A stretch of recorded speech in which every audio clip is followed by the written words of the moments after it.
अपने आप को रोक दो, अपने आप को मन में कहो कि भैया अभी तुम गुस्सा कर रहे हो, ये छोटी सी बात है, छोड़ दो, गुस्सा ना करो।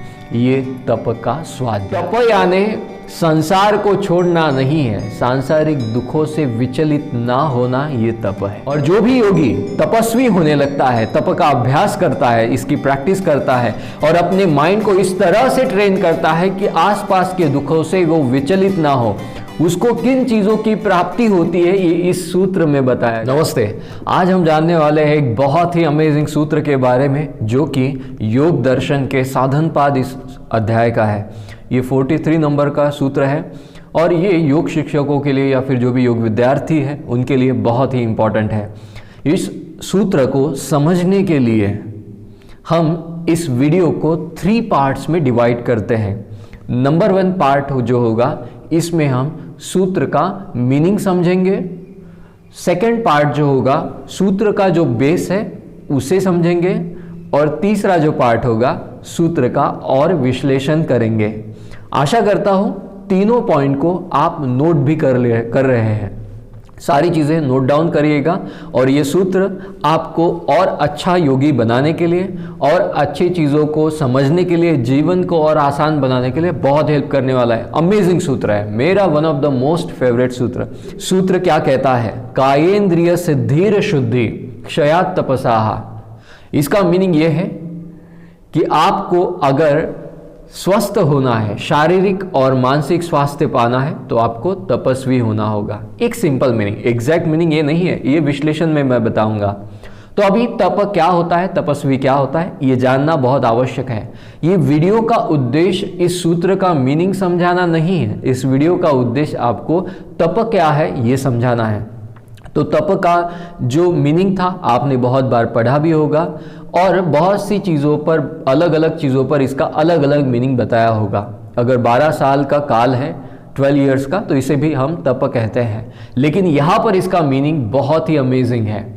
जब भी हम धर्माचरण करते हुए अपने जीवन को जीते हैं, एक योगी के लिए यम नियमों का पालन करते हुए जब हम जीवन को जीते हैं, तो उस समय जो भी बाधाएं आती है, कष्ट आते हैं जीवन में, दुख आते हैं, और जिसके कारण आपके मन में लोभ, मत्सर, ईर्ष्या, द्वेष, राग जैसे निगेटिव भावनाओं को प्रोत्साहन मिलता है, जैसे निगेटिव भावनाएं आपके मन में आती हैं, उन सारे दुखों को सहना और अपने मन को विचलित ना होने देना, इसकी जो प्रैक्टिस है इसे तप कहा जाता है।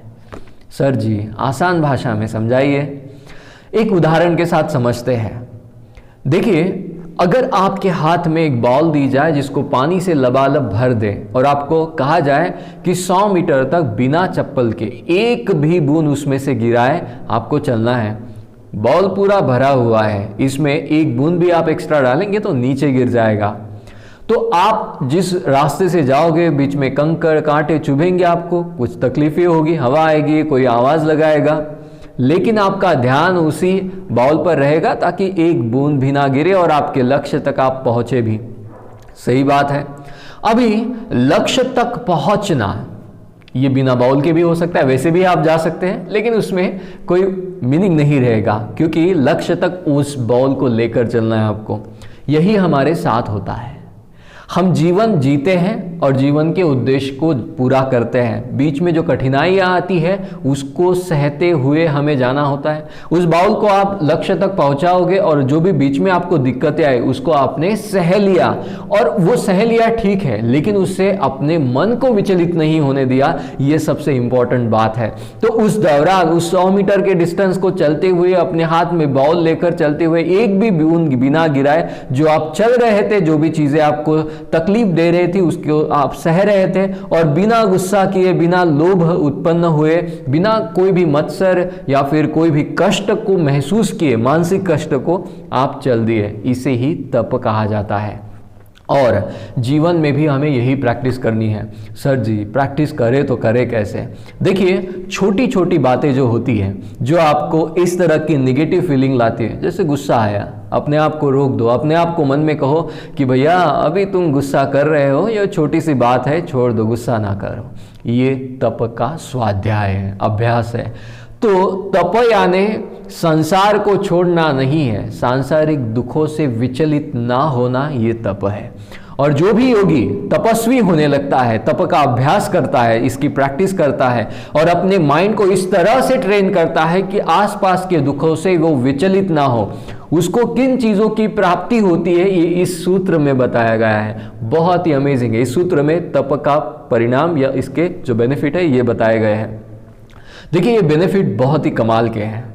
तो बहुत बार हम चाहते हैं कि योगी हो तो ऐसे बेनिफिट हमें मिले, लेकिन योगी को तपस्वी होना बहुत आवश्यक है, तब जाकर हमें ये बेनिफिट मिलेंगे। बहुत बार हम कहते हैं ना, ये योग करो और ये आपको स्वास्थ्य में बेनिफिट मिल जाएगा, तो उसके साथ अगर तप का जोड़ है तो और सोने पे सुहागा हो जाएगा।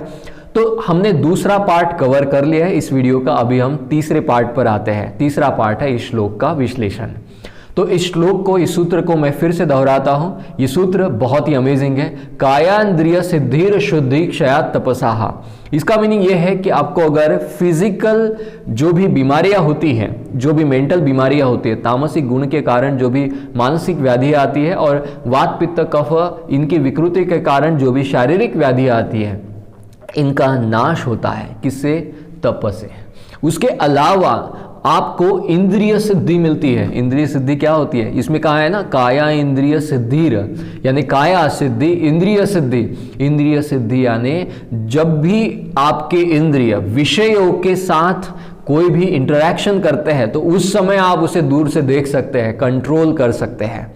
और उस नियंत्रण को पाने के लिए आपके मन को स्थिर होना, आपके मन को एक नियंत्रण में लाना बहुत आवश्यक होता है, जो बड़ा कठिन होता है, लेकिन तपस्वी ये ज़रूर कर सकता है। तो ये सारी चीज़ें आपको उपलब्ध होगी, ये सारी चीज़ों का बेनिफिट आपको मिलेगा। आप शारीरिक रूप से स्वस्थ होंगे, मानसिक रूप से स्वस्थ होंगे, इंद्रियों को आप दूर से देखेंगे, भैया ये कर क्या रहे हैं, किससे इंटरेक्ट हो रहे हैं, कितना कर रहे हैं, कितना इंटरेक्शन हो रहा है, इससे मेरे मन में नेगेटिव भावनाएं तो नहीं आ रही है। उसके अलावा शरीर स्वच्छ, बलवान, स्फूर्तिमान और स्वस्थ होगा। ये सारे बेनिफिट्स के लिए आपको तपस्वी होना बहुत ज़रूरी है। आशा करता हूँ ये सारी चीज़ें आपको समझ में आई होगी। अगर ऐसे ही आपको सूत्रों को समझना है, योग दर्शन के इंपॉर्टेंट सूत्रों को समझना है, तो आप एक फ्री वेबिनार मैंने रखा है, इसे आप अटेंड कर सकते हैं। इस वेबिनार को जानने के लिए कब है, कैसा है, इसकी क्या डिटेल्स है, आप मुझे व्हाट्सएप पर मैसेज कर सकते हैं। व्हाट्सएप नंबर है 7775955924। आशा करता हूँ ये वीडियो आप आपके योग मित्रों के साथ ज़रूर शेयर करेंगे। आपने इस वीडियो को देखा, आपने इस सूत्र को समझा। आपके समय के लिए हमेशा की तरह बहुत बहुत धन्यवाद। Thank you so much.